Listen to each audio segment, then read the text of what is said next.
Hello नमस्कार, मैं S L Prajapati एक बार फिर स्वागत करता हूं इस आरसीसी के डिजिटल प्लेटफॉर्म पर। तो बच्चों, हम 11वीं क्लास की मैथ से का चैप्टर नंबर फर्स्ट स्टार्ट किया था, उसमें समुच्चय के प्रकार आज हम पढ़ने जा रहे हैं। इससे पहले हमने समुच्चय की परिभाषा, समुच्चय के रूप आदि बारे में विस्तार से अध्ययन कर लिया है। 1.1 एक्सरसाइज फिनिश कर दी है। जिस बच्चे ने समुच्चय के प्रकार और समुच्चय के जो रूप है, दो रोस्टर रूप और समुच्चय निर्माण रूप, वो नहीं पढ़े हैं अभी तक, तो पीछे वाले वीडियो देख सकते हैं। आज हम पढ़ने जा रहे हैं 1.2 जो कि समुच्चय के प्रकार है। तो देखिए समुच्चय के प्रकार इस एक्सरसाइज में कौन कौन से पढ़ेंगे हम। समुच्चय के प्रकारों में पढ़ेंगे बेटा, पहला पढ़ेंगे रिक्त समुच्चय, पहला पढ़ेंगे बेटा रिक्त समुच्चय, पहला पढ़ेंगे रिक्त समुच्चय। दूसरा पढ़ेंगे परिमित समुच्चय, परिमित समुच्चय, दूसरा पढ़ेंगे परिमित समुच्चय। इसके बाद में थर्ड पढ़ेंगे हम अपरिमित समुच्चय, अपरिमित समुच्चय, अपरिमित समुच्चय। इसके बाद में फोर्थ पढ़ेंगे बेटा समान समुच्चय, समान समुच्चय। इसके बाद में फिफ्थ पढ़ेंगे बेटा तुल्य समुच्चय। ये दोनों एक दूसरे से संबंधित है। तो देखिए हम एक एक को विस्तार से पढ़ते हैं। सबसे पहला ले लेते हैं रिक्त समुच्चय। यार एक बात बताओ, इसके नाम से दिख रहा है ये रिक्त समुच्चय, इसके नाम से ही दिख रहा है। क्या दिख रहा है बताइए? इसको इंग्लिश में बोला जाता है एम्प्टी सेट, एम्प्टी सेट। अब इसके नाम से क्या दिख रहा है गुरुजी? नाम से ये दिख रहा है कि इसमें एक भी अवयव नहीं है। रिक्त का मतलब हम आज तक एक ही बात पढ़ते आए हैं। क्या पढ़ते आए हैं? ये कि इसमें रिक्त का मतलब होता है खाली। गुरुजी रिक्त का मतलब होता है खाली। अब खाली को किससे प्रदर्शित करेंगे? गुरुजी खाली को तो खाली से ही प्रदर्शित करते हैं। आज तक हमने जो समुच्चय की परिभाषा पढ़ी है उसमें देखा है कि समुच्चय को हम कर्ली ब्रैकेट जो कि मंझला कोष्ठक है उससे प्रदर्शित करते हैं। हम मंझला कोष्ठक से प्रदर्शित करते हैं तो मंझला कोष्ठक से कर दिया, और इसके अंदर हम क्या रखते हैं बेटा? अवयवों को रखते हैं। ठीक बात है। अब रिक्त समुच्चय हैं तो बताइए इसमें दिख रहा है क्या कोई अवयव? अवयव ही नहीं दिख रहा है। इसका मतलब क्या है बेटा? ये रिक्त समुच्चय। तो याद रखना रिक्त समुच्चय को या तो फाई से, इस साइन का मतलब होता है बेटा फाई, इस साइन का मतलब होता है फाई, या तो फाई या कर्ली ब्रैकेट में एक भी अवयव नहीं होगा। तो हम क्या कहेंगे इसकी परिभाषा में? एक भी अवयव नहीं, एक भी अवयव नहीं। याद रखना, क्वेश्चन करेंगे इसके 1.2 में। एक भी अवयव नहीं हो उसे क्या कहते हैं बेटा? Empty set. अब इसका एक एग्जांपल देखिए। एग्जांपल हम लेते हैं, ए कोई एक समुच्चय है x such that x belongs to n। ये इसका समुच्चय निर्माण रूप है, और n क्या है? प्राकृत संख्या है। जहां x ग्रेटर देन 5 तथा x लेस देन -4, ये एक समुच्चय दे रखा है जिसका समुच्चय निर्माण रूप है। अब देखो इस समुच्चय निर्माण रूप है तो इसकी जो इक्वेशन दे रखी है अपने को, समीकरणें दे रखी है, सरल समीकरण, उनको लेते हैं। x ग्रेटर देन 5 दे रखा है और नेक्स्ट दे रखा है अपने को x लेस देन -4। हम देखते हैं इनमें से कौन सा ओबेनिस्ट पॉइंट मिल रहा है। देखो हमारे को यहाँ समुच्चय में n दे रखा, मतलब प्राकृत संख्या है। तो 5 से बड़ी कौन कौन सी है? 6, 7, 8। ठीक है। अब नेक्स्ट देखिए, -4 से छोटी है तो -4 से छोटी -5, -6, -7, ये सारी संख्याएं हैं। अब मुझे बच्चों इसमें से देख के बताइए कौन सी संख्या ओबेनिस्ट मिल रही है? गुरुजी एक भी नहीं मिल रही, एक भी नहीं मिल रही। इसका मतलब क्या है? ए गुरुजी एक फाई समुच्चय है, या इसको कर्ली ब्रैकेट में प्रदर्शित करेंगे लेकिन एक भी अवयव नहीं रखेंगे। फाई किसे कहते हैं गुरुजी? रिक्त सेट, एम्प्टी सेट को कहते हैं। आई बात समझ में? तो रिक्त समुच्चय क्या होता है? जिसमें एक भी अवयव नहीं हो, क्या कहलाता है? रिक्त समुच्चय। दूसरा देखिए, दूसरा क्या होता है? परिमित। परिमित समुच्चय को बेटा इंग्लिश में क्या कहा जाता है? फाइनाइट सेट कहा जाता है गुरुजी। क्या कहा जाता है? फाइनाइट सेट कहा जाता है। फाइनाइट से मीनिंग क्या है कि इसमें अवयवों की संख्या क्या आएगी बेटा? फिक्स आएगी। परिमित का मतलब आज तक हम एक ही बात पढ़ते आए हैं कि गुरुजी फिक्स, तो परिमित का मतलब हो गया बेटा अवयवों की संख्या फिक्स। अवयवों की संख्या क्या, अवयवों की संख्या क्या बेटा, अवयवों की संख्या निश्चित। जिसमें अवयवों की संख्या निश्चित होगी उसे ही क्या कहते हैं अपन, परिमित समुच्चय कहते हैं। तो गुरुजी हमें तो उदाहरण से समझाओ, ऐसे समझ में नहीं है ये आपकी बात, तो उदाहरण से समझाते हैं। एक कोई सेट लेते हैं, आई बात समझ में, उदाहरण से समझा देंगे आपकी बात मानेंगे। तो मैं एक प्राकृत संख्याओं का उदाहरण ले रहा हूं, जो कि प्राकृत संख्या को मैंने बाउंडेड कर दिया कहां तक, 100 तक। प्राकृत संख्या को बाउंडेड कहां तक कर दिया, 100 तक। 1 से स्टार्ट किया हमने, 1 2 3 4 5 से 100 तक कर दिया। अब गुरुजी हम तो क्या कर दिए, इसको फिक्स कर दिए। इसका मतलब क्या है, ये परिमित संख्या है। क्या है बेटा, परिमित संख्या है। परिमित संख्या है तो इसको कौन सा समुच्चय कहेंगे बेटा, परिमित समुच्चय कहेंगे। नेक्स्ट देखिए तीसरा, अपरिमित। यार जस्ट इसका उल्टा, जस्ट इसका उल्टा, जस्ट इसका उल्टा मतलब है, परिमित में तो क्या होता था, अवयवों की संख्या, इसको बोला जाता है इनफाइनाइट।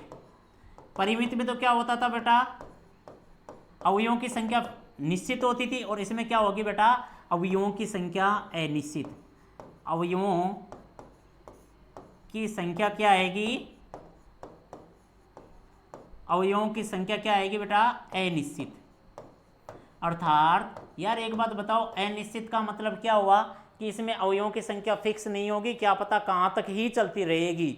इसका मतलब है गुरुजी अपने तो एग्जाम्पल से ही समझ में आता है, ऐसी आपकी बातें समझ में नहीं आती है तो कोई बात नहीं बेटा, आपकी बात ही मानेंगे, उदाहरण से समझा देंगे।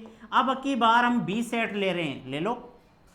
और 20 सेट जो लिया उसमें देखिए 1 3 5, ये क्या है बेटा, विषम संख्याएं हैं। विषम क्या है, प्राकृत संख्या है। विषम प्राकृत संख्या है, तो विषम प्राकृत संख्या है तो कहाँ तक है ये बताओ। देखे गुरुजी हम बता ही नहीं सकते, क्या पता कहाँ तक है। इसका मतलब अपरिमित है, तो अपरिमित है तो ये कौन सा सेट हो गया बेटा, अपरिमित समुच्चय। नेक्स्ट है, इसके बाद में था बेटा समान समुच्चय। इसके बाद में कौन सा था, समान समुच्चय। समान समुच्चय, अब समान समुच्चय है, इसको बोलेंगे, समान सेट को क्या बोलते हैं, इक्वल सेट। Equal set. यार एक बात बताओ, समान से मतलब कोई भी दो चीजें सेम है, इसका मतलब क्या हुआ, बिल्कुल सेम है। यानी कि यहां चीजें से अपना मतलब क्या है कि समुच्चय। अब दो समुच्चय समान है, इसका मतलब उनमें अवयवों की संख्या भी समान है और वो अवयव भी समान है। तो मैंने क्या कहा, अवयव भी समान, अवयव भी समान, और दूसरी बात अवयवों की संख्या भी समान। इसका मतलब गुरु जी समझ में नहीं आई, अवयवों की संख्या भी समान, संख्या भी समान। इसका मतलब गुरुजी आप तो हिंदी में समझाओ, उदाहरण से समझाओ, हमारे समझ में नहीं है आपकी बात समझाती। अवयव भी समान होंगे, अवयवों की संख्या भी समान होगी, ऐसे दो सेट लेने अपने को। तो मैं कहूँ 1 2 3 4, दूसरा भी सेट लेता हूँ 2 3 4 1। यानी कि अवयव, यानी जो अवयव इसमें है वो के वही अवयव इसमें भी होने चाहिए, जो अवयव इसमें है वो के वही अवयव इसमें भी होने चाहिए। देखो 1 इसमें है क्या, हाँ गुरुजी इसमें भी है। 2 इसमें है क्या, हाँ इसमें भी है। 3 इसमें है, इसमें भी है। 4 इसमें है, इसमें भी है। इसका मतलब पूरे के पूरे अवयव ए में है वही बी में है, ठीक है। अवयवों की संख्या इसमें भी 4 है, इसमें भी 4 है। इसका मतलब गुरुजी अवयवों की संख्या भी समान है और अवयव भी समान है, तो क्या कहलाएंगे बेटा, ए और बी क्या कहलाएंगे, इक्वल सेट कहलाएंगे। क्या कहलाएंगे बेटा, इक्वल सेट कहलाएंगे, समान समुच्चय कहलाएंगे। इसी से नेक्स्ट समझना इसी के जैसा है लेकिन वो अलग है थोड़ा, तुल्य सेट, तुल्य समुच्चय। तुल्य समुच्चय को देखे बेटा, तुल्य समुच्चय बस इतना ही समझ लो कि ए व बी में, ए व बी में क्या होगा, अवयव समान होंगे। ए व बी में क्या होगा बेटा, अवयव तो समान होंगे। देखो ऐसे समझो, इसमें अवयव तो समान होंगे, अवयवों की संख्या, सॉरी अवयवों की संख्या तो क्या होगी बेटा, संख्या तो समान होगी, लेकिन अवयव अलग अलग हो सकते हैं, अवयव अलग अलग हो सकते हैं, अलग अलग हो सकते हैं। समान भी हो सकते हैं, उसे भी तुल्य कहेंगे, लेकिन ये कोई जरूरी नहीं समान हो, अलग भी हो सकते हैं। मैंने क्या कहा हुआ, देखो दो उदाहरण से समझते हैं इसको, दो एग्जाम्पल दे रहा हूं मैं। ये देखो यहाँ ए बी सी डी ये 4 अवयव है, और बी में मैं दे देता हूं 1 2 3 4। देखो बताओ, देखो इसमें 4 अवयव है, इसमें भी 4 है, मतलब गुरुजी अवयवों की संख्या तो समान है, अवयवों की संख्या तो समान है। क्या अवयव समान है क्या? नहीं, इसमें ए है, इसमें ए नहीं है, इसमें 1 है, इसमें 2 3, यानी इसमें संख्या है और इसमें ए बी सी डी है। तो बताइए समान नहीं है क्या? तो इसे कहते हैं तुल्य समुच्चय। तो बेटा हम क्या क्या पढ़ चुके हैं, एक बार फटाफट देख लो। रिक्त समुच्चय, रिक्त समुच्चय में एक भी अवयव नहीं होगा। दूसरी बात परिमित, परिमित का मतलब है अवयवों की संख्या क्या होगी? परिमित होगी, यानी फिक्स होगी। अपरिमित में क्या होगा? अवयवों की संख्या क्या होगी? फिक्स नहीं होगी। क्या होगी? फिक्स नहीं होगी, मतलब है अनिश्चित होगी, अनिश्चित होगी। समझ में आया? नेक्स्ट देखिए, समान में क्या होता है? अवयव भी समान होते हैं और उनकी संख्या भी समान होती है, जबकि तुल्य में क्या होता है? संख्या समान होती है, अवयव समान होना जरूरी नहीं है। तो हम बढ़ते हैं अब प्रश्नावली 1.2 की तरफ।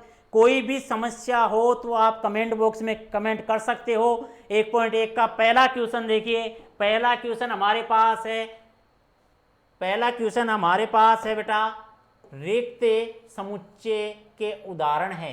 कौन कौन रिक्त समुच्चय के उदाहरण है? तो हमें बताना है कि कौन कौन से जो है इनमें से पहले में 4 क्वेश्चन दे रखा है रिक्त समुच्चय होते हैं। तो जो बच्चे नहीं देखे हैं वो कंप्लीट सारे समुच्चयों की परिभाषा देख लीजिए। मैं यहाँ रिक्त समुच्चय की परिभाषा लिख रहा हूँ। देखिए ये क्या होती है रिक्त समुच्चय। रिक्त समुच्चय की परिभाषा देखिए बेटा, इसमें क्या होंगे? एक भी अवयव नहीं होगा। अवयव क्या होगा? एक भी अवयव नहीं होंगे। अवयव नहीं हुआ तो इसको फाई या किससे प्रदर्शित करते हैं? कर्ली ब्रैकेट से प्रदर्शित करते हैं, जिसमें एक भी अवयव नहीं होगा। देखते हैं पहला क्वेश्चन देखिए, 2 से भाज्य विषम प्राकृत संख्याओं का समुच्चय। अब हम इसको रोस्टर रूप बनाने की कोशिश करेंगे। पहले क्वेश्चन को 2 से भाज्य विषम प्राकृत संख्या। अब मुझे एक बात बताइए, पहले तो विषम संख्याएं कौन कौन सी होती है? विषम प्राकृत संख्याएं, विषम प्राकृत संख्या होती है 1 3 5 7 9, कहाँ तक? ढेर आगे तक। अब मुझे एक बार देख के बताइए बच्चों, इसमें से कौन सी संख्या 2 से विभाजित होगी? आगे तक भी देख के बता दीजिए। गुरुजी इसमें से एक भी संख्या 2 से विभाजित नहीं होगी। एक भी संख्या 2 से विभाजित नहीं हुई तो इसमें कितने अवयव आएंगे? एक भी अवयव नहीं होगा। एक भी अवयव नहीं हुआ तो क्या होगा बताओ? ए क्या है? एक रिक्त समुच्चय है। तो ए क्या है बेटा? एक रिक्त समुच्चय है। आई बात समझ में? एक क्या है बेटा? एक रिक्त समुच्चय है। नेक्स्ट देखिए, नेक्स्ट हमारे पास दूसरा क्वेश्चन है सम अभाज्य संख्याएं। अब अभाज्य संख्या क्या होती है पहले वो समझने की कोशिश करो। अभाज्य संख्या, तो गुरुजी हम अभाज्य संख्या जानते हैं, छोटी क्लासों में खूब पढ़ाया है सर ने, मैडमों ने भी, सर और मैडमों ने खूब पढ़ाया हमें अभाज्य संख्या। अभाज्य संख्या क्या होती है? जिसमें एक व स्वयं का भाग जाए, एक व स्वयं का भाग जाए, क्या कहलाती है? अभाज्य संख्याएं होती है। सबसे छोटी अभाज्य संख्या 2, फिर 3, फिर 5, फिर 7, ऐसी है ना। तो मैं कह रहा हूं यहां प्रश्न में जो कह रखा है सम अभाज्य संख्याओं का समुच्चय। अब इसमें से इसको भी मान लेते हैं, इसमें से देख के बताइए कि सम संख्या कौन सी है? हाँ गुरुजी 2 है। अब सम संख्या 2 है तो इसका रोस्टर रूप में एक अवयव आ गया, एक अवयव आ गया। तो इसको देख के बताइए बेटा, एक अवयव आ गया तो क्या ये रिक्त है क्या? नहीं है। ये रिक्त क्या है? नहीं है। रिक्त नहीं है तो यहां क्या लिख देंगे अपन बेटा? ये रिक्त समुच्चय नहीं है। नेक्स्ट देखिए, नेक्स्ट देखिए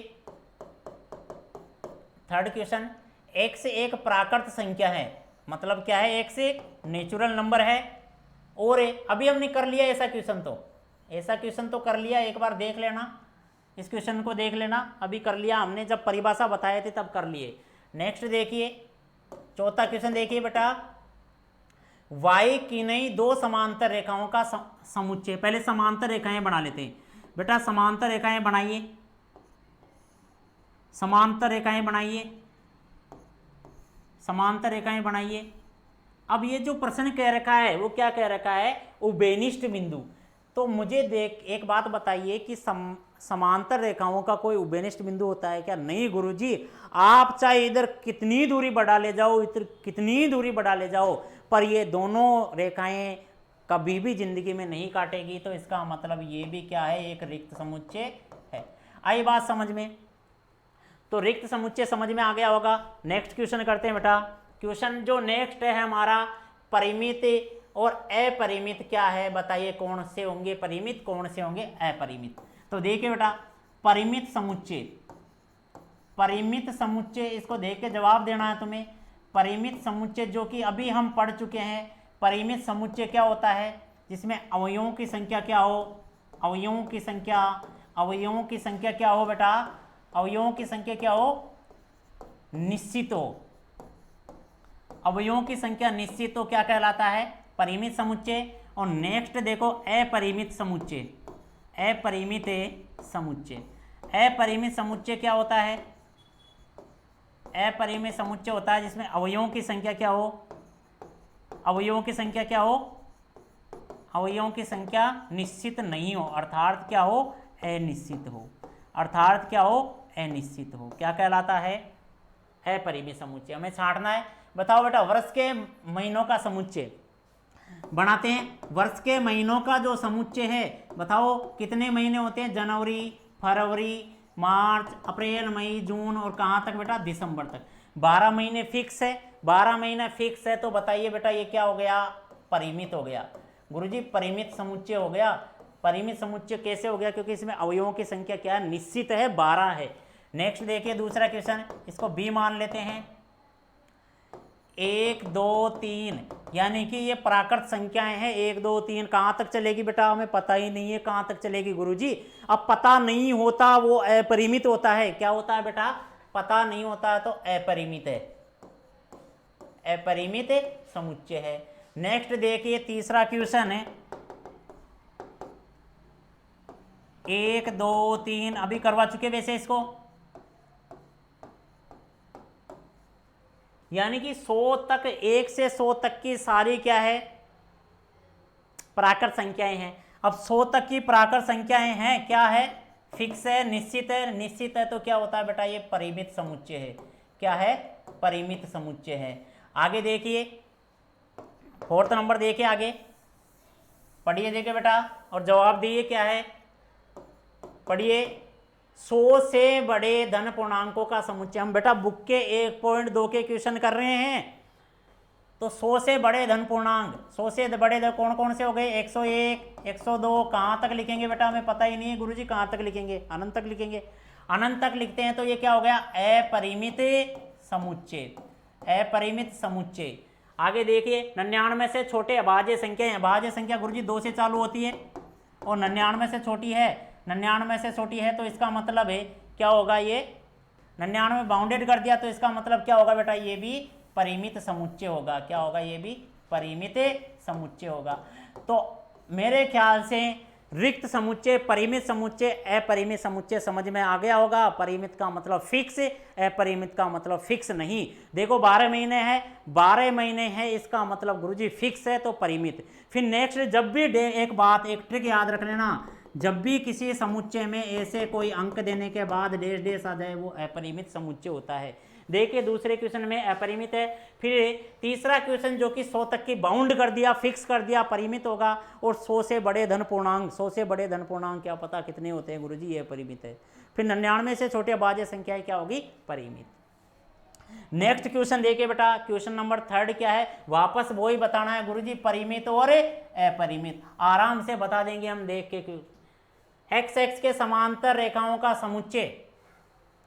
अब मैं तुम्हें कह रहा हूं बेटा, बताओ ये इसमें से एक्स एक्स कौन सा है, ये रहा एक्स एक्स है कि नहीं है। अब इसके समांतर बेटा, इसके समांतर तुम कितनी की रेखाएं खींच सकते हो? गुरुजी मुझे कहें तो मैं तो है ना बूढ़ा हो जाऊंगा और मेरे बच्चों को भी कह जाऊंगा कि समांतर खींचते रहो खींचते रहो खींचते रहो, तो क्या ये फिनिश फिक्स होगी क्या? नहीं होगी। तो इसका मतलब ये क्या है बेटा? अपरिमित समुच्चय है। क्या है बेटा? ये अपरिमित समुच्चय है। क्या है? अपरिमित समुच्चय है। आई बात समझ में? अंग्रेजी वर्णमाला के अक्षर, अंग्रेजी वर्णमाला के अक्षर गुरुजी फिक्स है, 26 अक्षर हैं, ए से चालू होते हैं और आराम से हम छोटी क्लासों में खूब मैडमों ने पढ़ाया है, ABCDEFGHIZ तक, है ना, खूब पढ़ाए हैं। तो इसका मतलब फिक्स है, तो क्या है? ये परिमित समुच्चय हो गया। क्या है? ये परिमित समुच्चय हो गया। आई बात समझ में? छोटे बच्चे तो पढ़ाए होंगे ना मैडमों ने? गुरुजी मैडमा का नाम क्यों ले रहे हैं, टीचर पढ़ाया मैं तो। अरे तो कोई को मैडमों तो पढ़ाई होगी ना। उन संख्याओं का समुच्चय जो 5 की गुणज है। अरे बेटा 5 का पहाड़ा बोल दो, 5, 10, 15 कहाँ तक लिखोगे? कहाँ तक लिखोगे? 5 की गुणज तो खूब सारी संख्याएं हैं। अब 5 की गुणज खूब सारी संख्याएं हैं, तो इसका मतलब क्या हो गया बेटा? अपरिमित समुच्चय। अपरिमित समुच्चय। पृथ्वी पर रहने वाले जानवरों का समुच्चय, पृथ्वी पर रहने वाले जानवरों का समुच्चय बताइए। देखो बेटा जीवों की संख्या वो तो फिक्स है भाई, कौन कौन से जीव है, प्रकार तो फिक्स है, तो क्या उनकी रहने वाले जानवरों का संख्या और उनके नाम का पूछ रहा, तो नाम का पूछ रहा, तो ये समुच्चय है। समझ में आ गई? अगर यहाँ संख्या कहता तो वहाँ क्या हो जाती, फिर थोड़ा सा कम हम उसको कंसीडर नहीं कर पाते और वो अपरिमित हो जाता। अभी ये क्या है? परिमित है। नेक्स्ट देखिए, मूल बिंदु से होकर जाने वाले वर्त। अब मूल बिंदु ये रहा।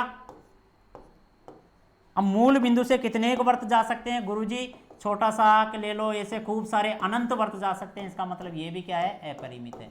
ये भी क्या है? अपरिमित है। आई बात समझ में? परिमित अपरिमित समुच्चय समझ में आया होगा। हमने है ना 3 क्वेश्चन कर लिए हैं। नेक्स्ट क्वेश्चन देखिए चौथा। अब यहां पर कौन सा है जो समुच्चय का चौथा प्रकार था? कौन सा? समान समुच्चय। कौन सा था बेटा? समान समुच्चय। बताइए, याद करिए। समान समुच्चय में गुरुजी अभी क्या लिखवाए थे? लिखाया था कि अवयवों की संख्या, अवयवों की संख्या समान होगी और गुरुजी अवयव भी समान होंगे। अवयव भी समान होंगे, संख्या भी समान, अवयव भी समान। संख्या भी समान, अवयव भी समान। देखिए बेटा, देखो इसमें ABCD, इसमें है ABCD। इसका मतलब ये दोनों क्या है बेटा? समान समुच्चय है। क्या है? समान है कि नहीं है? तो पहला जो है बेटा वो A बराबर क्या है? B है। दूसरा देखिए, पहला समान समुच्चय है। दूसरा देखिए 4, इसमें भी है 4, इसमें 8 है, इसमें भी 8 है, इसमें 12 है, इसमें नहीं है 12। तो इसका मतलब A does not equal to B। यानी इसमें 12 है, इसमें 12 नहीं, इसमें 16 है, इसमें 16 भी है, इसमें 18 है, लेकिन इसमें 18 नहीं है। नेक्स्ट देखिए 2, 4, हाँ एक है ना बी वाले का क्या बना लेते हैं? रोस्टर रूप बना लेते हैं पहले। सम धन पूर्णांक, और कहाँ तक है बेटा? 10 या 10 से कम। तो सम धन पूर्णांक 2, 4, 6, 8, 10। आई बात समझ में? रोस्टर रूप समझ में आ गया होगा। हमने इससे पहले वाले वीडियो में समझाया था। जिस बच्चे को अभी भी रोस्टर रूप और समुच्चय निर्माण रूप नहीं पता है तो वो पीछे वाले वीडियो देख सकता है। तो देखिए सम धन पूर्णांक और कहाँ तक के बेटा? 10 या 10 से कम तक के। तो 2, 4, 6, 8, 10। तो बताइए हो गया ना 2, 4, 6, 8, 10। इसका मतलब इसमें भी A बराबर B है।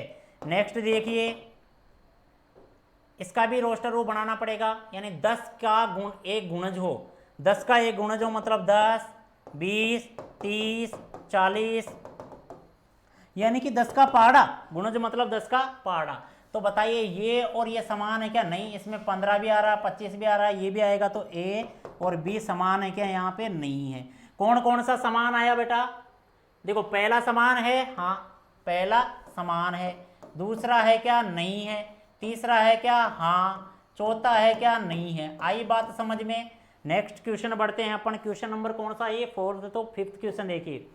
फिफ्थ में क्या पूछ रहा है? युग्म समान कौन सा है। अब समान युग्म पहचानना अभी थोड़ी देर पहले हम कर चुके हैं। पहला क्वेश्चन अभी दे रखा है a बराबर 2 और 3, रोस्टर रूप ही दे रखा है इसका। तो समान समुच्चय पहचानना है, इसका मतलब क्या करना है अपने को? अवयवों की संख्या भी निश्चित होनी चाहिए और अवयव भी वही होने चाहिए। तो देखो एक इक्वेशन दे रखा है बी में, तो इक्वेशन क्या दे रखा है? X square plus 5x plus 6 equal to 0। 10th class में गुणनखंड विधि पढ़ी है, तो उसके गुणनखंड करेंगे तो क्या आएगा? देखो 5 को तोड़ लेते हैं 2 टुकड़ों में, यहाँ से अगर हम कॉमन लेंगे तो x प्लस 3 आएगा, और यहाँ से 2 कॉमन लेंगे तो x प्लस 3 आएगा। यहाँ से गुणनखंड करें तो x प्लस 2 और x प्लस 3। अब क्या करेंगे? इन दोनों को बराबर करेंगे, तो यहाँ x 0 के, इन दोनों को 0 के बराबर करा तो क्या आया बेटा? x बराबर -2 और -3। तो यहाँ से जो b हमारे पास बना -2 और -3, b का जो रोस्टर रूप बना -2 और -3। तो तुम इनमें से देख के बताइए, एक तो ये रहा ए, ये रहा ये बी, ये दोनों सेम है क्या? गुरुजी कतई सेम नहीं है, बिल्कुल भी सेम ही नहीं है, क्योंकि उसमें तो माइनस है और उसमें प्लस है। आई बात समझ में? नेक्स्ट क्वेश्चन पढ़ते हैं। नेक्स्ट क्वेश्चन पढ़ते हैं, देखिए नेक्स्ट क्वेश्चन देखिए। सेकंड में क्या रखा है अपने को? ए दे रखा है, फॉलो दे रखा है। अब इसका रोस्टर रूप बनाएंगे। रोस्टर रूप में हमने बता रखा खूब अच्छी तरह पहले, जब भी कोई स्पेलिंग आती है तो उसका सेम अक्षर एक ही बार लिखा जाता है। एफ लिख लिया हमने, एल लिख लिया, एल 2 बार आ रहा है, ओ भी 2 बार आ रहा है, डब्ल्यू लिख लिया। ठीक है, देखो डब्ल्यू आ चुका है, ओ आ चुका है, एल आ चुका है, एल आ चुका है, ओ आ चुका है, एफ आ चुका है।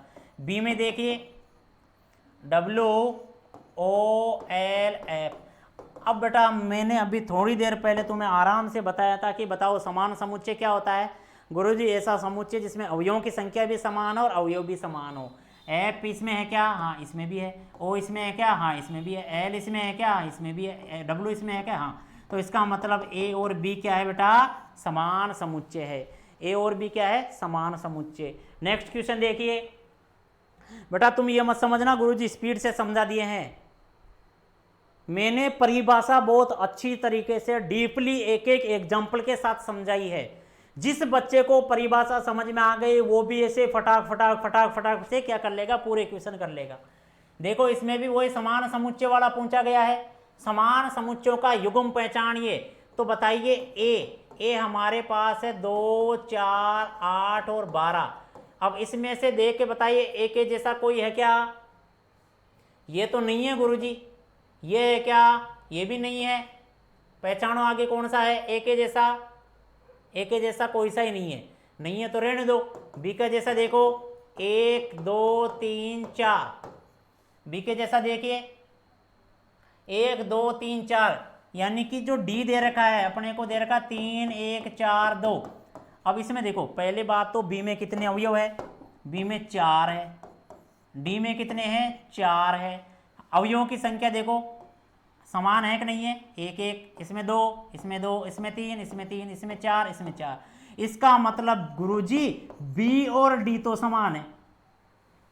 बी डी तो मिल गया। ए तो ए के समान तो कोई नहीं है। ए के समान तो एक भी नहीं है, जितने भी है उसमें से एक भी नहीं है ए के समान तो। नेक्स्ट देखिए बी के समान मिल गया। सी के समान है क्या? 4, 8, 12, 14 है क्या इसमें? किसी के भी नहीं है। तो डी देखो, फिर डी तो हो ही चुका पहले। ई देखो, ई क्या है? -1 और -1, सॉरी +1, -1 और +1, ये नहीं है। हाँ जी इसके जैसा लग रहा है, एक बार देखिए 1 और -1। बेटा इसमें कितने अवयव है गुरुजी? इसमें 2 अवयव है, इसमें भी 2 अवयव है। अवयवों की संख्या -1 है, -1 है, +1 है, +1 है। इसका मतलब ई और क्या है? जी भी बराबर है। ई और जी भी बराबर है। इसमें भी देखो -1 है, इसमें -1 है, इसमें +1 है, इसमें +1 है। और कोई सेम है क्या? इसमें देखो एफ और एच में देखो एक, और इसमें एक नहीं है, और इसमें ए है तो इसमें ए नहीं है। इसका मतलब ये हो गया बेटा समान समुच्चय। एक्सरसाइज बेटा, एक्सरसाइज 1.2 हमने कंप्लीट कर ली है, जिसमें 1 से लेकर कितने क्वेश्चन है? 6 क्वेश्चन है। अगर किसी भी बच्चे को समान समुच्चय, रिक्त समुच्चय, परिमित समुच्चय, अपरिमित समुच्चय और तुल्य समुच्चय किसी में भी कुछ भी छोटी से भी प्रॉब्लम हो तो वो कमेंट बॉक्स में कर सकते हो कमेंट, और आराम से कुछ भी एक एक प्रॉब्लम पूछ सकते हो, क्योंकि हमने डिसाइड कर लिया है कि एक एक टॉपिक, छोटी से छोटी प्रॉब्लम विद एग्जाम्पल और प्रश्नावली के साथ कंप्लीट सिलेबस यहाँ अपलोड करेंगे। कोई भी समस्या हो तो आप कमेंट कर सकते हो, और क्लास को शेयर करिए ताकि प्रत्येक बच्चे को क्लास मिल सके और वो आराम से पूरे की पूरी क्लासें अटेंड कर सके।